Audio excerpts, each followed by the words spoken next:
Linda sat at the end of her kitchen table, staring blankly at her morning cup of coffee.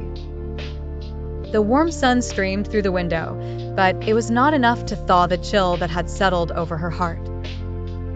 Ever since her son, Alex, had introduced his partner, Tracy, into the family, Linda had felt an unspoken tension growing between them.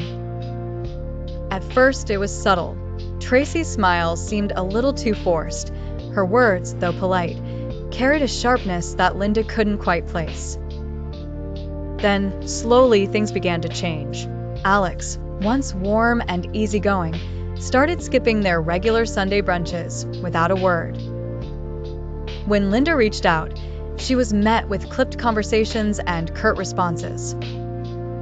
It was during one Thanksgiving dinner that Linda saw it clearly. Alex, her beloved son, was seated next to Tracy, the two of them whispering and sharing private smiles. When Linda tried to initiate a conversation about their childhood memories, something that always brought laughter in the past, Tracy's eyes rolled, a barely concealed smirk playing across her lips. Alex, who should have been as amused as ever, chuckled awkwardly instead, then changed the topic to something that deliberately excluded Linda. This dynamic continued over months. Linda watched helplessly as her relationship with Alex became strained, not by direct confrontation, but through Tracy's influence. The realization was heart-wrenching. Tracy resented her, and she was somehow transferring that resentment to Alex.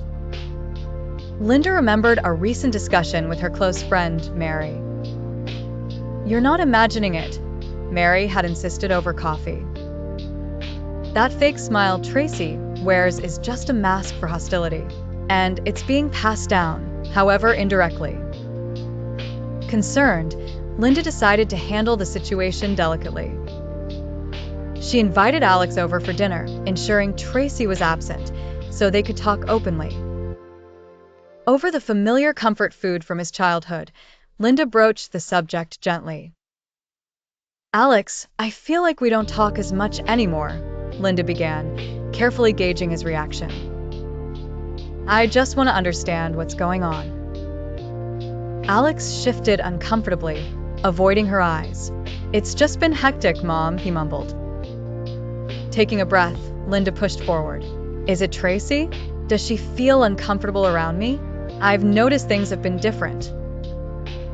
To Linda's surprise, Alex sighed deeply, finally locking eyes with her. "Honestly, Mom, she doesn't feel welcomed.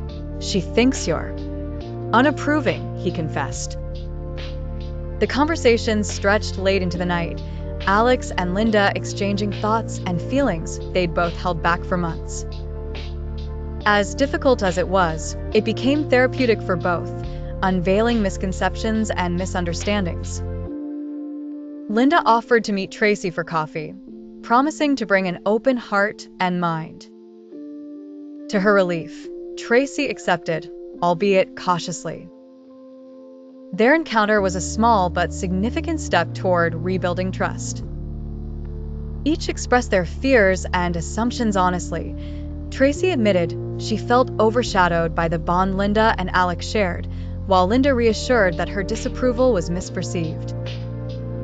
It took time, patience, and courage from all parties involved to tread carefully, avoiding the well-trodden path of resentment and misunderstanding. However, with each meeting, the frost slowly melted away.